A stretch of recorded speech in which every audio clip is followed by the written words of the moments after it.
Berwick-upon-Tweed with a very personal story, Croydon North, and of course Hornsey and Wood Green, and Dulwich and West Norwood, Strangford and Dundee West.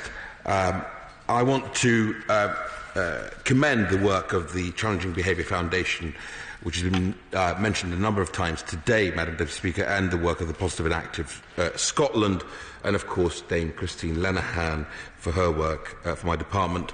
And of course I want to congratulate the Honourable Member for North Norfolk on securing this important debate today. As has already, I think, been noted during the debate, any use of restrictive intervention is, quite rightly, always a sensitive issue. Restrictive intervention can have long-term consequences on health and well-being, and the member for North Norfolk really brought it to life with the story of Fozia, Stephen and Harry, and a negative impact on staff as well who carry out such interventions.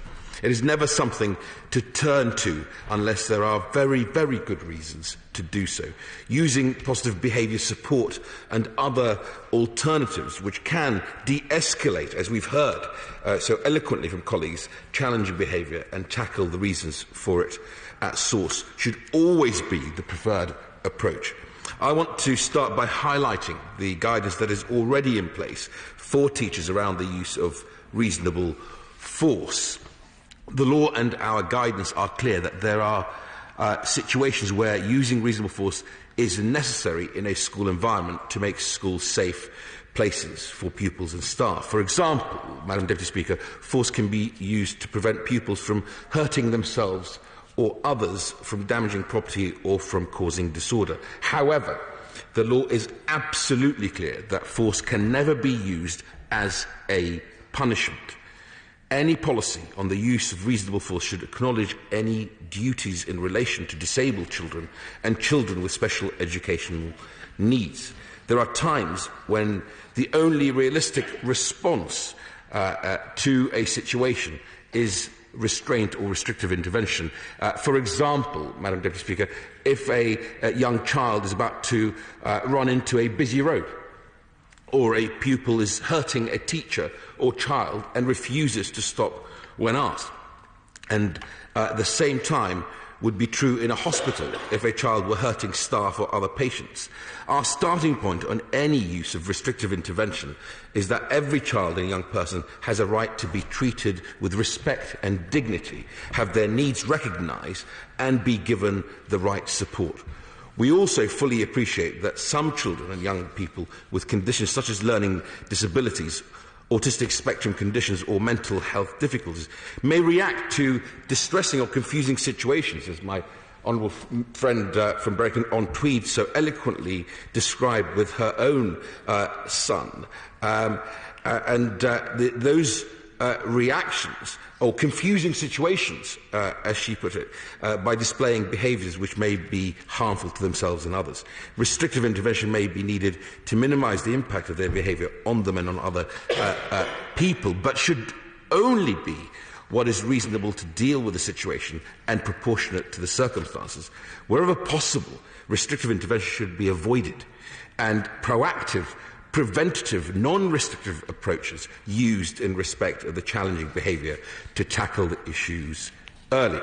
For example, by providing an environment which doesn't overwhelm the child with noise or other stimulation, putting the right special educational provision in place to enable the child to learn effectively, developing an appropriate behaviour management plan, and so on.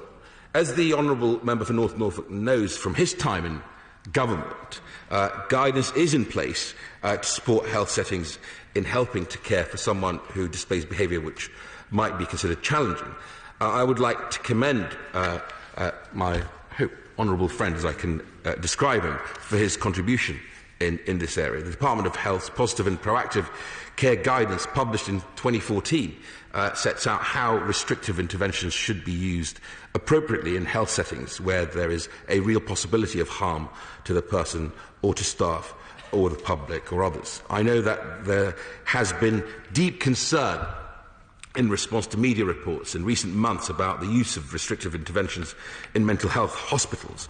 My right honourable friend, the Secretary of State for Health, has asked the Care Quality Commission to review and make recommendations about the use of restrictive interventions in settings that provide inpatient and residential care for those who have or who might have mental health problems, learning disabilities or autism. We will be following the progress of this review very closely indeed, and through our new compulsory health education, all children will be taught how to look after their mental well-being and recognise when classmates are struggling. And in addition to this, we have recently updated our mental health and behaviour advice, which provides information and signposting on how schools can identify pupils whose behaviour may result from underlying mental health difficulties, adapt the approaches outlined in their relevant policies, and of course adjust policies as appropriate to support pupils. Positive and proactive care has been very important in setting expectations about the use of restrictive interventions in health settings, but there were concerns that it did not say enough in relation to children and young people and in settings beyond health. This is why the Department of Education and the Department of Health and Social Care have consulted on new guidance to help with the prevention and management of challenging behaviour of those with autism, mental health difficulties or learning disabilities. We work closely with a range of special educational needs and disability organisations in drawing up the draft guidance for consultation. We are working through some of the complex issues that were raised with us in consultation response, and will announce, as many colleagues have asked today, our next steps shortly. The member for North Norfolk, other members, like my shadow, have asked about the delay. This guidance addresses some really sensitive issues, and I think it's only right that we have taken the time to engage with the education and health settings where it will apply. We were clear in our consultation paper that restrictive intervention should only be used when absolutely necessary, in accordance with the law and clear ethical values and principles which respect the rights and dignity of children and young people. In proportion to the risk involved. Restrictive intervention can never be a long-term solution, and we are particularly concerned about long-term or institutionalised uses of restrictive interventions, as we've heard from a number of colleagues described so harrowingly. We are aiming to support settings and services to reflect on and develop their practices so that they have the confidence to provide better support for children and young people with challenging behaviours and provide safe environments in which they can really thrive. Whilst the guidance was written for special schools and special colleges and focused on students who have learning disabilities, mental health difficulties or autism, other settings may wish to use the guidance if they would find it helpful to do so. The guidance is very much consistent with Ofsted's expectations of schools and care settings in relation to the use of restraint and restrictive intervention. Last year, Madam Deputy Speaker, Ofsted published guidance to inspectors entitled Positive Environments Where Children Can Flourish, a guide for inspectors about physical intervention and restriction of liberty. The whole thrust of that guidance is about the importance of proactive approaches to behaviour management and minimising the use of restrictive intervention. And the fact that Ofsted developed the guidance is evidence of how importantly I believe they take this issue. I am enormously grateful to the member for Norfolk North for raising these important issues today. I hope that he is somewhat reassured that the government recognises them. In making our final decisions over the guidance, we will take into account the points made in this debate today, and I am grateful for the contribution made by many colleagues.